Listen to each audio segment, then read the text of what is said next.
নমস্কার, আমি সুকৃতি দান। আশা করি আপনারা সবাই ভালো আছেন। আপনারা সবাই দেখছেন অ্যাস্ট্রো সলিউশন।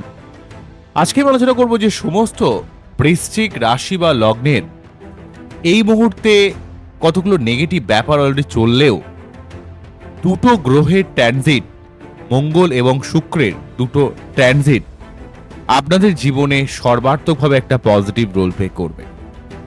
তো কিভাবে এই পজিটিভ জায়গাটা আপনাদের উপর ক্রিয়েট করছে শুক্র মঙ্গলের জন্য, এবং কোন কোন জায়গাগুলোকে আপনার সার্বিক সমস্যাগুলোকে নির্মূল করবে, সবকিছু নিয়ে পুঙ্খানুপুঙ্খভাবে বিশ্লেষণ করব। আশা করব আপনাদের ভালো লাগবে, তাই অনুষ্ঠানটিকে মন দিয়ে শুনুন, বোঝার চেষ্টা করুন। মূল আলোচনা আসার আগে আপনি জানিয়ে রেখে অ্যাস্ট্রো সংক্রান্ত নিত্য টিপস পেতে আমার এই অ্যাস্ট্রো সলিউশন চ্যানেলকে সাবস্ক্রাইব করুন, পাশে থাকা বেল আইকনে ক্লিক করুন। চলে আসি মূল আলোচনায়। প্রথমে বলবো, দেখুন, বৃশ্চিক রাশি বা লগ্ন নিয়ে অলরেডি আমি কালকে ভিডিও করেছি, আপনাদের জীবনে বিভিন্ন সমস্যার কথা বলেছি এবং কিভাবে কি সমস্যা চলছে, কিভাবে তার প্রতিকার করবেন, এই নিয়ে অলরেডি কথা বলেছি।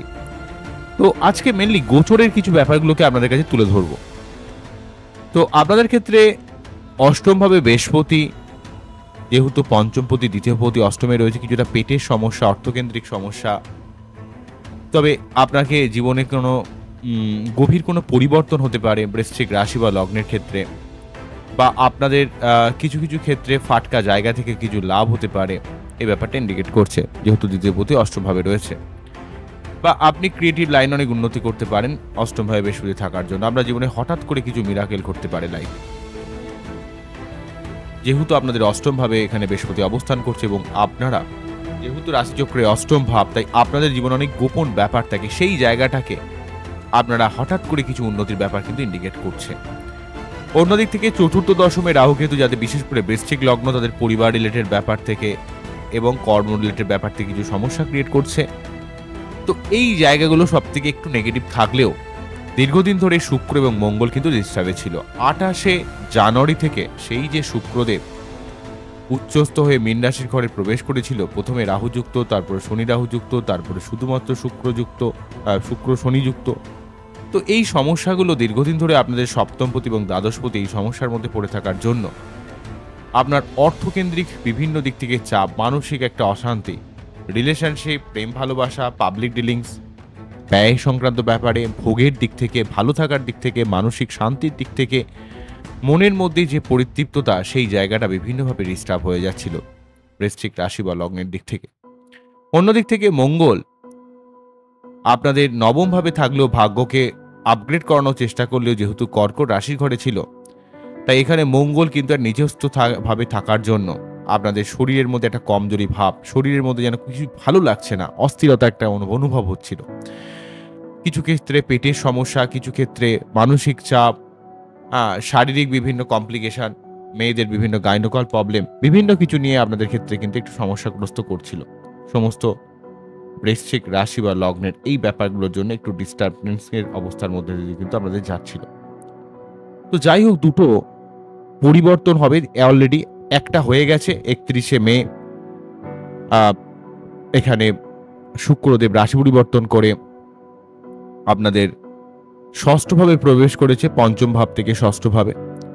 তো ষষ্ঠভাবে প্রবেশ করলেও যেহেতু এক্ষেত্রে তার রাহু বা শনির প্রভাব মুক্ত হয়ে গেল, তাই আপনাদের ক্ষেত্রে কিন্তু অর্থকেন্দ্রিক জায়গায়, সুখের জায়গায়, আপনার সার্বিক মানসিক শান্তির জায়গায় এবং প্রেম ভালোবাসা, রিলেশনশিপ, ক্রিয়েটিভিটি, অর্থ ইনকাম, অর্থের ফ্লো এবং সঠিক কাজে ইনভেস্টমেন্ট, বিদেশে যারা রয়েছেন বিদেশের সার্বিক উন্নতির দিক থেকে, বিদেশ যাত্রার দিক থেকে, কোনো ব্যাপারে অ্যাচিভমেন্টের দিক থেকে শুক্রদেব কিন্তু সর্বাত্মক সহযোগিতা করবে, যেহেতু শুক্রদেব ষষ্ঠভাবে অবস্থান করছে এবং রাহুকেতু বা শনির প্রভাব মুক্ত হয়ে গেছে।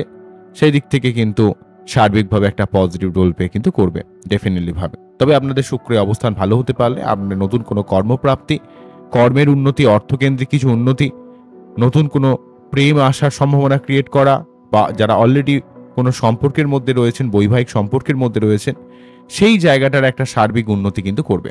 ঠিক আছে। অন্যদিক থেকে মঙ্গল কিন্তু নবম ভাব থেকে দশম ভাবে চলে যাচ্ছে 7ই জুন। 29শে মে অলরেডি শুক্র রাশি পরিবর্তন করেছে এবং 7ই জুন মঙ্গল রাশি পরিবর্তন করে যখনই দশম ভাবে চলে যাবে, কর্মের একটা সার্বিক কিন্তু প্রোগ্রেস আসবে। যদিও কেতুর সঙ্গে যুক্ত হবে, তবে কেতুর সঙ্গে মঙ্গল থাকলে খুব একটা নেগেটিভ ফল দেয় না, কেননা কেতু অনেকটা বৃহস্পতি, মঙ্গল, রবি, চন্দ্র এদের গ্রুপের মধ্যে থাকে। তো সেই দিক থেকে কিন্তু খুব একটা সমস্যাজনক নয়, খুব একটা সমস্যা বলা যায় না। আ কেতু কিন্তু মঙ্গলের সঙ্গে থাকলে আপনার অনেক জায়গা থেকে একটা অর্থ ইনকামের সুযোগ তৈরি করে দেয়। আপনার কর্মের দিক থেকে সার্বিক প্রোগ্রেস তৈরি করা, আপনার মন মানসিকতার মধ্যে একটা স্ট্রংলি ব্যাপার এবং যেকোনো কেন্দ্রস্থানে যখন লগ্নপতি বা রাশিপতি অবস্থান করে তখনই কিন্তু আপনার জীবনে সার্বিক একটা উন্নতির বাতাবরণ তৈরি করে। আপনারা জানেন যে ১, ৪, ৭, ১০ এগুলো কেন্দ্রস্থান। তাই এইভাবে যখন এই লগ্নপতি বা রাশিপতি পাস করবে তখন আপনার জীবনে প্রফেশন কেন্দ্রিক ব্যাপার থেকে, অর্থকেন্দ্রিক ব্যাপার থেকে, আপনার মন মানসিকতার সার্বিক উন্নতি, বাড়ি করা, গাড়ি কেনার দিক থেকে, কোনো রকম স্থাবর বা অস্থাবর সম্পত্তি রিলেটেড কোনো ব্যাপার থেকে আপনার জীবনে লাভ হতে পারে। মায়ের শরীর স্বাস্থ্যের উন্নতি, আপনার মধ্যে একটা ঊর্জা শক্তি বৃদ্ধি পাবে, আপনার মধ্যে যে বিভিন্ন ধরনের শারীরিক কমপ্লিকেশন তৈরি হয়েছিল সেই জায়গাটা অনেকটা সরে যাবে এবং সেই সঙ্গে সঙ্গে কিন্তু মঙ্গল আপনার জীবনে পঞ্চম ভাবকে আপগ্রেড করার জন্য আপনার জীবনে নতুন কোনো প্রেম আসা বা প্রেমের জীবনে সার্বিক উন্নতি করা। যদিও আপনাদের ক্ষেত্রে কিন্তু ঢাইয়ার ব্যাপারে, যাদের বৃশ্চিক রাশি, যাদের ক্ষেত্রে ঢাইয়া চলছিল 29শে মার্চের পর থেকে, ঢাইয়া ব্যাপারটা সরে গেছে। যদিও আপনাদের ক্ষেত্রে অষ্টমভাবে বৃহস্পতি এবং চতুর্থ দশমে রাহু কেতুর এই জায়গাটা একটু ডিস্টার্ব আপনাদের করছে। তাই আপনাদের একটু শান্ত হতে হবে, ধীরস্থির হতে হবে, একটু আধ্যাত্মিক বা স্পিরিচুয়াল পথে আপনাদের চলতে হবে। আপনি যে ধর্মাবলম্বী হন না কেন, একটু আধ্যাত্মিক বা স্পিরিচুয়াল পথে আপনাদের চলতে হবে। রাহুর মন্ত্র পাঠ করতে পারেন যদি যদি পরিবার রিলেটেড কোনো সমস্যা থাকে। যদি কর্ম রিলেটেড কোনো সমস্যা থাকে তাহলে কেতুর মন্ত্র পাঠ করতে হবে। বাড়িতে অ্যাটলিস্ট 3টে পূর্ণিমা সত্যনারায়ণ পুজো দিতে পারেন। যারা মুসলিম রয়েছেন তারা কিন্তু বাড়িতে কোনো রকম আপনাদের ধর্মের যে স্পিরিচুয়ালিটি রিলেটেড যে ব্যাপার, যে বাড়িতে করা হয় এমন কোনো ব্যাপার, ঠিক আছে, সেই ধরনের যদি কিছু করেন সেক্ষেত্রে কিন্তু আপনাদের অনেকটা লাভ হবে। ঠিক আছে, তো অনেক বৃশ্চিক রাশি বা লগ্নের মানুষ অনেকে ফ্রাস্ট্রেটেড হয়ে অনেক সময় ভুলভাল কমেন্টস করে ফেললে আমি দেখি। প্রত্যেকের কমেন্টস এমন কিছু লোক কমেন্টস করেন যেগুলো আমার অদ্ভুত লাগে। তো দেখুন, আমি সর্বদা বৃশ্চিক রাশির প্রচুর মানুষের বার্চার অ্যানালাইজ করেছি। আমি 2019 থেকে অ্যাক্টিভলি ভাবে ইউটিউবে এসেছি এবং তারপর থেকে বৃশ্চিক রাশির এত মানুষের বার্চা অ্যানালাইজ করেছি। আমার মনে হয় ওয়েস্ট বেঙ্গলে যারা একটু কনসাস, একটু জানে এবং একটু লিটারেট টাইপের লোক, বা এমনকি যারা প্রকৃতভাবে এই অ্যাস্ট্রোলজিকে মানে বা জানে, তারা কিন্তু অনলাইনে যদি কনসালটেশন করে থাকে, আমার মনে হয় অনেকজনই, ম্যাক্সিমাম পার্সেন্টের লোকজন কিন্তু আমার কাছে কনসালটেশন নিয়েছেন। সুতরাং এই আমি ছাপোষা সেজে গুজে বলে দিলাম আপনাদের, তা কিন্তু নয়। কারণ আমার যথেষ্ট লাইফে ধাক্কা আছে, অনেক এক্সপিরিয়েন্স আছে। শুধুমাত্র ভাববেন না যে আমি লাইফে খুব সুখে থাকি সবসময়, তা নয়। কিন্তু আমার গলা, আমার ভয়েস, আমার যা বয়স, সেই তুলনায় আমার লাইফে যে লেভেলের এক্সপিরিয়েন্স, এবং বৃশ্চিক রাশিকে আমি প্রচন্ডভাবে ভালোবাসি। বৃশ্চিক রাশি বা লগ্নের জীবনে কি লেভেলের ঝামেলা আসে, কি লেভেলের সমস্যা থেকে আপনারা বাঁচবেন, সেই জায়গাটা নিয়ে আপনাদের অলরেডি কালকের ভিডিওতে বলেছি। অনেক মানুষ অনেকে ভুলভাল কমেন্টস করেছেন, আমার কিচ্ছু এসে যায় না। তো মানলে ভালো, না মানলে আরো ভালো। ঠিক আছে, যারা মানবেন তারা ভালো থাকবেন, আর যারা মানবেন না সেটা তার নিজের ব্যাপার। সবাই যে আমার কথা শুনবেন, মানবেন এমন তো কোনো এসে যায় না। অনেক নেগেটিভ কমেন্টস করছেন, তো বিভিন্ন ব্যাপার থেকে হতে পারে। তো যাই হোক, সেই নিয়ে আমি আদৌ মাথা খারাপ করছি না। কিন্তু জিনিসটা আমি দেখি, আমি সবকিছু ওয়াচ করি, কে কি বলছেন সেই অনুযায়ী কিন্তু আমার ধ্যান থাকে, বা আমার টিম এই ব্যাপারে দেখে।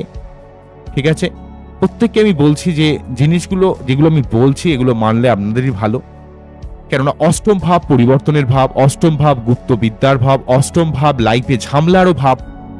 আপনার জীবনে মৃত্যু সমতুল্য কষ্ট, আপনার জীবনে আপস্ট্রিম ডাউন সিচুয়েশন, প্রতি মুহূর্তে আপনাকে এমন সমস্যার মুখোমুখি হতে হয়। তবে আপনার মধ্যে ঈশ্বর দত্ত এক ক্ষমতা রয়েছে।